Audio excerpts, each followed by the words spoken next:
गढ़िला Amrit Bharat express. प्रधानमंत्री Narendra Modi video conferencing जरिए दुईटी Amrit Bharat express शुभारंभ करिसेंती। गोटे ट्रेन दरभंगारू बाहरी अयोध्या धाम दे आनंद विहार पहुंचब एवं अन्य ट्रेन टी मालदा टाउन रु बांगालोर अभिमुखे यात्रा करिवो। ए ट्रेन टी 5टी राज्य दे गति करिवो। एहा मध्यरे ओडिशा रहिछि। जलेश्वर बालेश्वर सौर भद्रक कटक भुवनेश्वर खोर्धा रोड पर ब्रह्मपुर दे चलिबो एही ट्रेन। प्रति रोहिणी स्टेशन रे ए ट्रेन को स्वागत करा जाइछि। जलेश्वर स्टेशन रे ए ट्रेन पहुंचबा परे बालेश्वर सांसद प्रताप चंद्र षडंगी स्वागत करथिले। पोरे ए ट्रेन रे से बालेश्वर स्टेशन पर्यंत यात्रा करथिले। बालेश्वर स्टेशन रे अमृत भारत ट्रेन पहुंचबा परे फूल पकाई नारा देई स्वागत करा जाइतिला। एही अवसर रे एक उत्सवर आयोजन मध्य करा जाइतिला। सांसद प्रताप चंद्र षडंगी और सदर विधायक स्वरूप कुमार दास जोगदे स्वागत करने सह ए ट्रेन द्वारा बहु लोकों आईटी सेक्टर रे कार्य करथुवा लोके उपकृत होई परिबे बोली कहिथिले। अमृत भारत एक्सप्रेस देशर एक नूतन धरणर सुपरफास्ट यात्रीवाही ट्रेन। एथिरे रेल यात्रींक पई सुंदर आकर्षणीय डिजाइन सीट सहित उन्नत मानर लगेज यार्क, एलईडी लाइट और सीसीटीवी भली सुविधा रहिछि। माननीय प्रधानमंत्री एक नुआ वर्षर उपहार हमको प्रदान करछंती।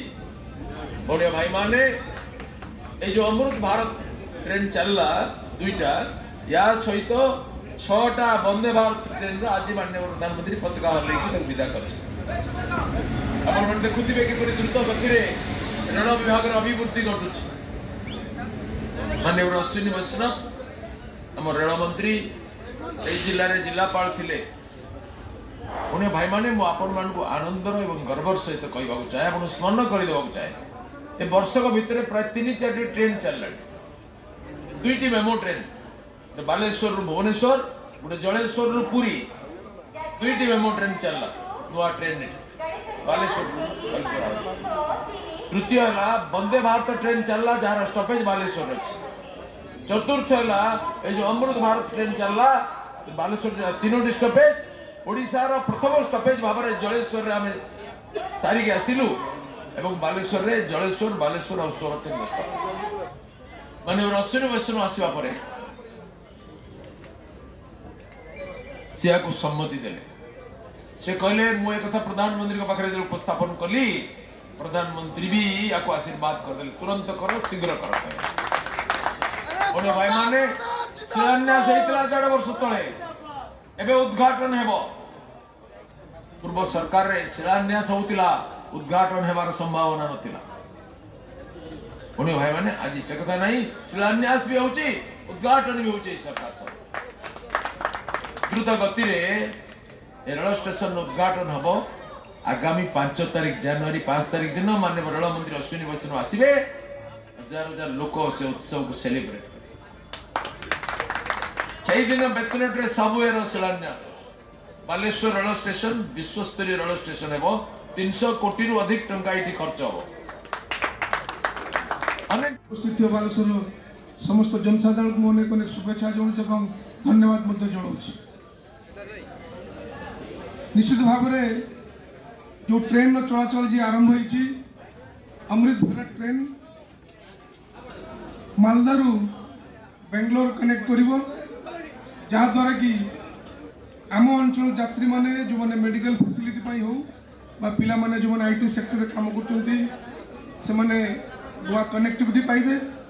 एवं ए ट्रेन प्रथम पर्याय 2टी ट्रेन आरंभ होईची। आज माननीय प्रधानमंत्री आज अयोध्या रु दरभंगा पर्यंत गोटे ट्रेन फ्लैग अप करछि एवं मालदा रु बेंगलोर ट्रेन फ्लैग अप होईची। आम ई अंचल दे पाखापाखि 10टी ट्रेन बेंगलोर जाउची, किंतु आहुरी आवश्यक थिला। निश्चित भाव में ए ट्रेन चलाचल द्वारा यात्री मान सुविधा पाइबे। बालेश्वर स्टेशन गोटे एक कैटेगरी स्टेशन जोटी की पाखापाखि 172टी पैसेंजर ट्रेन यातायात करे। माननीय सांसद महोदय अछंती अनेक प्रोजेक्ट से करूचंती। ता व्यतीत आहुरी बालेश्वर रेलवे आहुरी डेवलपमेंट आवश्यक अछि।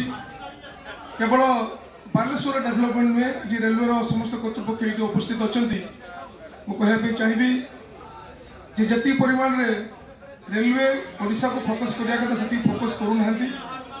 पाखापाखि आज 7टी जिला अच्छी जो रेलवे कनेक्टिविटी ना से गुरुत्व देवार आवश्यक अच्छी सारा भारत स्तर में जो रेलवे नेटवर्क कनेक्टिविटी पाखापाखि 19 किलोमीटर पर 1000 किलोमीटर अच्छी ओडिशा मात्र 15.03 किलोमीटर अच्छी आज रेलवे अनेक अर्थ ओडिशा रोजगार कर पाखापाखि 22,000 कोटी टका रेवेन्यू प्रत्येक वर्ष पाँच आहरी अधिक अर्थ यदि ओडिशा खर्च कर निश्चित रेवेन्यू बढ़ ता सहित आम इकोनोमिकल डेवलपमेंट हम आज जो अमृत भारत ट्रेन जोगाजोग आज बेंगलोर रही निश्चित भाव में वही दाबी सहित कहीपरि जे महाप्रभु श्री जगन्नाथ दर्शन पर जो परिक्रमा प्रकल्प जनवरी 17 तारिख में हवाक विस्तार होती तो सेठिकार जगन्नाथ प्रेमी मान निश्चित भाव में आसवे और महाप्रभु दर्शन करेंगे आसतु आम समस्ते आम अंचल उन्नति आम लोकों उन्नति आर्थिक और सामाजिक क्षेत्र समस्त